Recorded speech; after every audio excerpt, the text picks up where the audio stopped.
समय की बात है, भारत में एक छोटे से गांव में रहने वाले एक युवक राजू थे। वह एक दयालु और मेहनती आदमी थे, लेकिन वे बहुत गरीब थे। उनके परिवार को अपनी रोजी रोटी की समस्या थी और राजू अक्सर भूखे पेट सोते थे। एक दिन राजू गांव में जा रहा था जब उसने देखा कि एक समूह लोग एक आदमी के चारों ओर इकट्ठा हो गए थे जो गन्ने का रस बेच रहा था। राजू का मुंह पानी पानी हो गया। उन्होंने पहले कभी गन्ने का रस नहीं पिया था, लेकिन उन्हें पता था कि यह गर्मी के दिनों में एक आरामदायक खास मीठा रस होती है। राजू ने उस आदमी के पास जाकर पूछा कि रस की कीमत क्या है। आदमी ने उन्हें बताया कि एक गिलास के लिए 5 रुपए है। राजू के पास कोई पैसे नहीं थे, लेकिन उसने ठान लिया कि वह रस जरूर पिएगा। उन्होंने आदमी से पूछा कि क्या उन्हें कुछ काम के बदले में एक गिलास रस मिल सकता है। आदमी राजू के साथ सहमत हुआ। उन्होंने जमीन साफ की, गिलास धोए और गन्ना निचोड़ने में भी मदद की।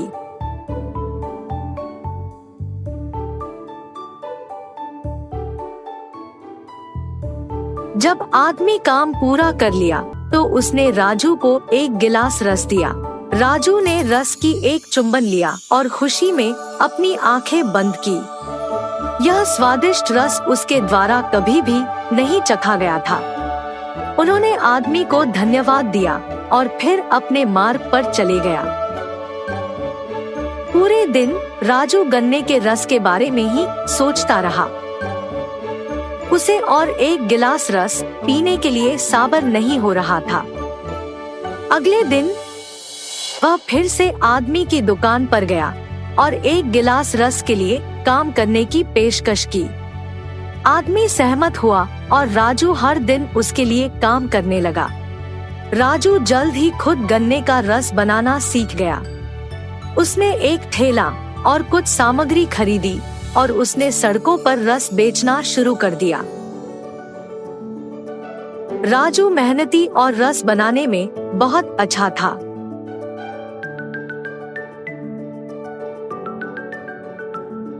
उसका रस मीठा और ताजगी भरा होता था और लोगों को यह बहुत पसंद आता था। जल्द ही राजू का व्यापार बहुत सफल हो गया। उन्हें पर्याप्त धन कमाने में सफलता मिली जो उनके और उनके परिवार की सहायता करने के लिए पर्याप्त थी। उन्होंने दूसरे लोगों की मदद भी की। राजू ने अपने गांव में गरीब बच्चों की मदद के लिए एक फाउंडेशन शुरू की। उन्होंने अपने व्यापार से प्राप्त लाभ का उपयोग करके बच्चों को स्कूल जाने के लिए छात्रवृत्ति प्रदान की। उन्होंने एक कार्यक्रम भी शुरू किया जिसके तहत गरीब परिवारों को भोजन और कपड़े प्रदान किए जाते थे। राजू की फाउंडेशन एक महान सफलता थी। उन्होंने सैकड़ों बच्चों की शिक्षा में मदद की और उनकी जीवनों को सुधारा। राजू खुश थे कि उन्होंने अपनी सफलता को दूसरों की सहायता के लिए उपयोग किया। राजू की कहानी हमें याद दिलाती है कि मेहनत और संकल्प सफलता के लिए मार्गदर्शक हो सकते हैं, लेकिन सच्ची सफलता सामग्री संपत्तियों के बारे में नहीं होती। यह दूसरों की सहायता के लिए अपनी सफलता का उपयोग करने के बारे में होती है। सुबह उठकर वनजाक्षी देखती है कि जहाँ पिछली रात को एक छोटा सा पौधा था, वो अगले दिन एक बड़ा 6 फुट वाला पेड़ बन चुका था। और इतना ही नहीं, उनपे बैंगन भी इतने भरे भरे और 4 गुना बड़े भी उग गए थे। ये देख वनजाक्षी अपनी आंखों का खुद यकीन नहीं कर पा रही थी। पेड़ के पास आकर उसे जांचने लगती है। ये कैसे हुआ? ये मुमकिन कैसे है? कल तक तो ये पौधा था, आज पेड़ कैसे बन गया? वो ऐसे सोच में पड़ गई थी कि इतने में उसकी बेटी वसुंधरा वहां आकर उस पेड़ को देख ऐसे ही चौंक जाती है। कुछ देर बाद वो हार मानकर कुछ बैंगन को लेकर उनका भरता बनाती है। बस वो भरता स्वादिष्ट था। उस स्वाद पे फिदा होकर माँ बेटी दोनों बचे कुछ बैंगनों को उनके आजू बाजू पड़ोसी लोगों में बांट देते हैं। अगले दिन उस बैंगन के स्वाद पे फिदा होकर बार बार वनजाक्षी के घर आकर उनसे बैंगन पूछते हैं। और इतना ही नहीं, जितने बैंगन को कल वो पेड़ से तोड़े थे उतने ही बैंगन अगले दिन वापस उग गए थे। ये देख माँ बेटी दोनों आश्चर्यचकित हो जाते हैं। तब दोनों फैसला करते हैं कि इन बैंगनों को मुफ्त में नहीं देना है। ये कहकर बेचते हैं कि ये जादुई पेड़ है और इसके बैंगन बहुत स्वादिष्ट हैं। ऐसे वो बैंगन दुगने रेट में बिक जाते हैं। कुछ ही दिनों में इन स्वादिष्ट बैंगनों के बारे में और वो बड़ा सा बैंगन के पेड़ के बारे में इधर उधर बात फैलकर आजू बाजू पड़ोसी शहर तक पहुंच जाता है। इसलिए हर रोज सुबह शुरू होते ही पेड़ में भर के बैंगन उगते थे और उनके लिए लोगों की लाइन लग जाती थी सुबह सुबह, और वो भी वनजाक्षी के घर के बाहर। वनजाक्षी का पैसों का डिब्बा हर रोज पैसों से भर जाता था और ये बहुत साधारण सी चीज होती थी। कुछ ही दिनों में वनजाक्षी का नाम बैंगन से जुड़ गया और सब उसे बैंगन बेचने वाली वनजाक्षी करके बुलाने लग गए। और इतना ही नहीं, वो बहुत कम समय में उस सारे गांव में सबसे अमीर बन जाती है। बड़ी सी बंगला बनवाती है और उस बैंगन के पेड़ के चारों ओर बाड़ लगवा देती है और उस पेड़ के पास एक सिक्योरिटी गार्ड को भी रख लेती है। एक दिन वसुंधरा वनजाक्षी के पास जाकर ऐसे कहती है, माँ, रातों रात एक छोटा सा पौधा इतना बड़ा पेड़ कैसे बन गया? और ऊपर से अगर सारे के सारे बैंगन हमने तोड़ दिया तो भी अगले दिन उनके जगह में उतने ही भर के बैंगन उग जाते हैं। ये कैसे मुमकिन है? अरे हाँ, मैं भी इस चीज के बारे में सोचना भूल गई। चलो, जो भी हुआ उनसे हमारा अच्छा ही तो हुआ। अब तो मुझे तुम्हारी शादी की भी कोई फिक्र नहीं है बेटा, ऐसे कहती है। और ठीक तभी वनजाक्षी को एक बात याद आती है। उस समय में जब भी वनजाक्षी के लिए रिश्ते लाते थे तो कुछ भी सेट नहीं होता था। अगर वसुंधरा को लड़का पसंद आ गया तो लड़के वालों को इनका दहेज नहीं पसंद आता था, और अगर लड़के ने वसुंधरा को पसंद कर लिया तो वसुंधरा को वो लड़का पसंद नहीं आता था। ऐसे बहुत सारे रिश्ते देख देख कर वनजाक्षी थक कर ये सोचने लगती है कि शायद उसकी बेटी के कुंडली में कोई दोष है, इसीलिए वो बहुत सारे पूजा पाठ करवाती रहती थी। ऐसे ही एक दिन वो मंदिर में पूजा करवा के घर लौटती रहती है। तब रास्ते में उसे एक बैंगन का टुकड़ा नजर आता है। उसे लेकर वो अपने घर के सामने रख देती है। और कुछ दिन बाद उस जगह में एक छोटा सा पौधा उग गया था। मंदिर जाने से पहले उन बैंगनों को देख वनजाक्षी सोचती है, घर आने के बाद ना इन बैंगनों का एक बहुत अच्छा भरता बनाना है मुझे। यही सोचते हुए वो मंदिर चलती रहती है। रास्ते में वो ऐसे सोचती है, अगर कोई वो बैंगन को लेके गया तो वो फैसला करती है कि जल्दी जल्दी वो मंदिर जाकर भगवान की प्रार्थना करके बाहर आ जाएगी। वापस आते वक्त उसे रास्ते में एक साधु नजर आते हैं। उनके पास जाकर वो ऐसे पूछती है, स्वामी, मैं मेरी बेटी की शादी करवाने के लिए बहुत कोशिश कर रही हूँ, लेकिन नहीं हो रहा है। कृपा करके इसका कोई हल निकाल दीजिए। ठीक है, उस जगह पे बैठकर अपनी पूरी मन से प्रार्थना करो, ऐसे कहते हैं साधु। तब वनजाक्षी उस साधु के सामने बैठकर इसी डर में पड़ी रहती है कि कहीं कोई उस बैंगन को चुरा ना ले। हे भगवान, मेरे घर जाने तक उन बैंगनों को संभाल के रखना, किसी को उसे चुराना नहीं है। इसका प्रार्थना करके वो उठकर साधु के पास जाकर आशीर्वाद दीजिए स्वामी, ऐसे कहती है। तब साधु कहते हैं, जो प्रार्थना तुमने अपने मन से, पूरे मन से किया है, तुम्हें वो हासिल होगा, और वो भी दुगने में। जाओ बेटी। तब जाकर वनजाक्षी को समझ आता है कि हुआ क्या था, और वो वसुंधरा को ये सब समझा देती है। तो तुमने मेरे शादी के बारे में नहीं, बैंगन के बारे में प्रार्थना किया था? हाँ, तुम भी ना, ये कहकर हंस लेती है। चलो, जो भी हुआ हमारा तो भला ही हुआ ना बेटी। इस बैंगन के पेड़ के वजह से हम अमीर बन गए हैं, और कल ही तुम्हारा स्वयंवर है, तैयार हो जाओ। ये कहकर आजू बाजू पड़ोस के सारे गांव में डंडोरा पिटवाती है कि उससे भी अमीर लोग उसकी बेटी से शादी करने के लिए स्वयंवर आ जाए। तब तक बैंगन बेचने वाली वनजाक्षी तो बहुत प्रसिद्ध थी और उस घर के जादुई बैंगन का पेड़ भी। इसीलिए उससे रिश्ता पक्का करने के लिए बहुत सारे अमीर लोग लाइन में लग गए थे। उनमें से अमीर और अच्छा दिखने वाले एक आदमी से वनजाक्षी अपनी बेटी वसुंधरा की शादी करवा लेती है।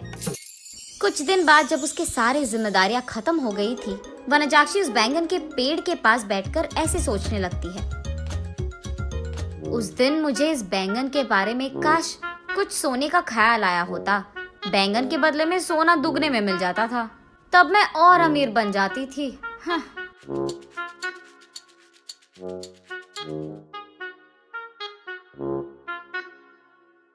अगले दिन सुबह उठ के देखने पर उस बड़े बैंगन के पेड़ के जगह में वही पुराना वाला छोटा सा पौधा था जो वनजाक्षी ने वहां लगाया था।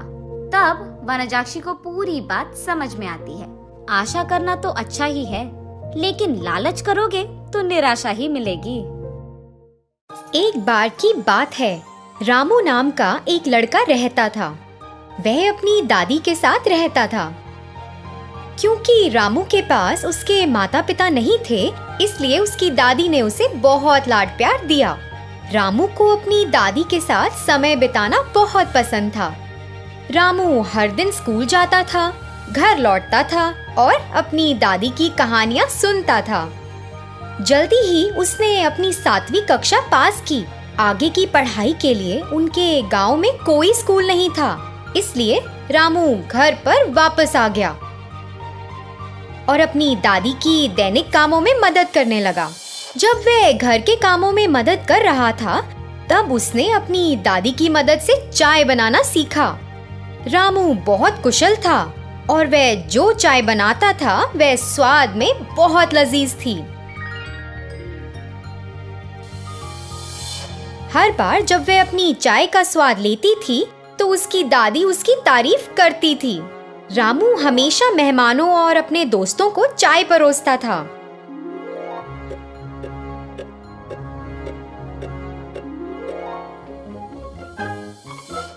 एक बार उसके अंकल दिवाकर ने कहा, आहा रामू, तुम्हारे हाथों में जादू है।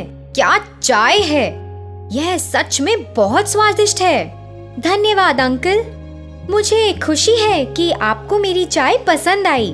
मेरी चाय का स्वाद चखने वाले सभी लोगों ने मेरी बहुत तारीफ की है।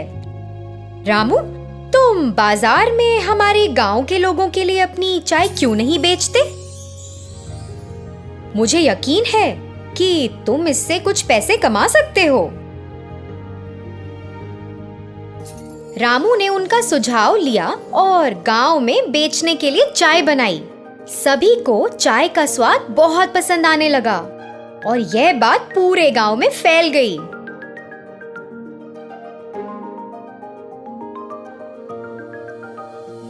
आहा, वाह क्या चाय है। ग्राम प्रधान ने रामू के इस हुनर के बारे में सुना और उन्होंने रामू को मिलने के लिए कहा। रामू, तुम्हारे हाथों में एक जादू है। तुम्हारी चाय कमाल की है। जी शुक्रिया, मुझे बहुत खुशी है कि आपको मेरी चाय पसंद आई। रामू, अपने भविष्य के बारे में सोचो। अब तुम बच्चे नहीं हो। अब जब तुमने चाय बनाने में महारत हासिल कर ली है, तो तुम शहर में अपनी चाय बनाने क्यों नहीं जाते? शहर के लोगों को भी अपनी चाय का स्वाद लेने दो और मुझे यकीन है कि शहर के लोग तुम्हारी चाय को बहुत पसंद करेंगे और तुम इससे अच्छा पैसा कमा सकते हो। रामू ने प्रधान के शब्दों के बारे में सोचा और उसे लगा कि यह करना सही है। मैं आपसे सहमत हूँ। आप पूरी तरह ठीक हो, लेकिन मुझे नहीं लगता कि मैं तुरंत शहर जा सकता हूँ। अरे रामू बेटा, तुम इसकी चिंता ना करो। मैं अभी के लिए खर्चा संभाल लूंगा। पैसे ले लो और तुरंत शहर जाओ। रामू गांव के मुखिया से सहमत हो गया। अपने पैसे लेकर शहर चला गया।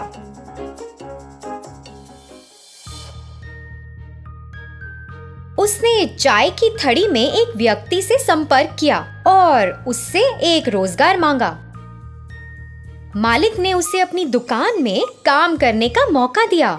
रामू तो बहुत खुश हुआ कि उसे एक चाय की दुकान में नौकरी मिल गई है। लेकिन रामू को वहाँ चाय बनाने का तरीका पसंद नहीं आया। दूध के बजाय वे दूध पाउडर का उपयोग करते थे। एक अच्छी गुणवत्ता वाली चाय पत्ती के बजाय वे सस्ती चाय की पत्तियों का उपयोग करते थे और कुल्हड़ के बजाय वे प्लास्टिक के कप का उपयोग करते थे। इतना ही नहीं, वे एक विशेष चाय बेचने का दावा करते थे। रामू इसे देखकर एक पल भी वहाँ नहीं रुकना चाहता था और अपने गांव वापस जाना चाहता था। उस घटना के बाद रामू चाय की दुकान के मालिक को देखने गया। सर, मैं यहाँ काम नहीं कर सकता, मैं ये नौकरी छोड़ना चाहता हूँ। क्या तुम्हें तो यहाँ एक भी दिन नहीं हुआ और तुम छोड़ना चाहते हो? कम से कम मुझे कारण तो बताओ कि तुम क्यों छोड़ना चाहते हो। मुझे यह चाय बनाने का तरीका पसंद नहीं है। चाय बनाने के लिए आप जिस दूध का इस्तेमाल करते हैं वह मिलावट है। अच्छा, फिर चाय कैसे बनाई जाती है? हमारे पास रोजाना 20 नियमित ग्राहक आते हैं। क्या वे हमारे चाय के स्वाद को पसंद किए बिना ही रोज आते हैं? अगर हम असली दूध के साथ गुणवत्ता वाली चाय बनाते हैं तो सिर्फ 20 नियमित ग्राहक क्यों? मुझे यकीन है कि हम पूरे शहर को अपनी चाय की दुकान पर रोज पा सकते हैं। मेरे गांव में मेरे द्वारा बनाई गई चाय का स्वाद सभी को पसंद है। ओह, सच में? क्या इतनी कमाल है? ठीक है, फिर आइए देखें आप चाय कैसे बनाते हैं। मालिक रामू को रसोई में ले गया और रामू को यह दिखाने के लिए कहा कि वह चाय कैसे बनाता है। फिर रामू ने चाय बनाने की प्रक्रिया शुरू की। उसने शुद्ध दूध, अच्छी गुणवत्ता वाली चाय की पत्ती, शुद्ध चीनी और प्लास्टिक के कप की बजाय मिट्टी के बने कुल्हड़ का इस्तेमाल किया, जिसने चाय को शानदार स्वाद दिया। चाय बनाने की पूरी प्रक्रिया देखने में शानदार थी। मालिक और अन्य लोग जो इस प्रक्रिया को देख रहे थे वे हैरान थे और रामू की चाय बनाने की प्रक्रिया को देखते रहे। उसने चाय तैयार की और वहाँ के लोगों को परोसा। अरे वाह रामू, मैं तुम्हें गलत समझता रहा। मुझे सही में स्वाद बहुत पसंद आया। वास्तव में प्रक्रिया बहुत बढ़िया है। अब से हम तुम्हारे नुस्खे के अनुसार चाय बनाएंगे। हम अब पुराने नुस्खे का उपयोग नहीं करेंगे। तब से मालिक ने चाय बनाने के लिए रामू के तरीके का इस्तेमाल किया। लोग चाय की दुकान पर रोज जाने लगे। चाय का स्वाद लेने के लिए अपनी बारी का इंतजार करते थे और दुकान में खड़े होने की भी जगह नहीं थी। पहले से भी अधिक मुनाफा किया। रामू को एक अच्छा नाम मिला। उसके कौशल को पहचाना गया और लोगों ने उसके हाथों में जादू और उसकी चाय के दिव्य स्वाद के लिए उसकी सराहना की। रामू को शहर में एक अच्छा नाम मिला और वह अपने गांव लौट आया। उसकी दादी को उस पर बहुत गर्व था और वे दोनों गांव के मुखिया को देखने गए और उनका आशीर्वाद लेने गए। रामू ने मुखिया से लिया पैसा वापस कर दिया। मुखिया को रामू पर बहुत गर्व था और उसकी कड़ी मेहनत के लिए उसकी सराहना की। रामू को ग्रामीणों के सामने सम्मानित किया गया और जमींदार ने उसकी सफलता की कहानी सभी ग्रामीणों को सुनाई। रामू ने गांव के कई युवा बेरोजगारों को प्रेरित किया। सभी ने रामू से प्रेरित होकर अपने लक्ष्य के प्रति मेहनत करना शुरू किया। किसी ने भी गांव में गरीबी या बेरोजगारी नहीं देखी।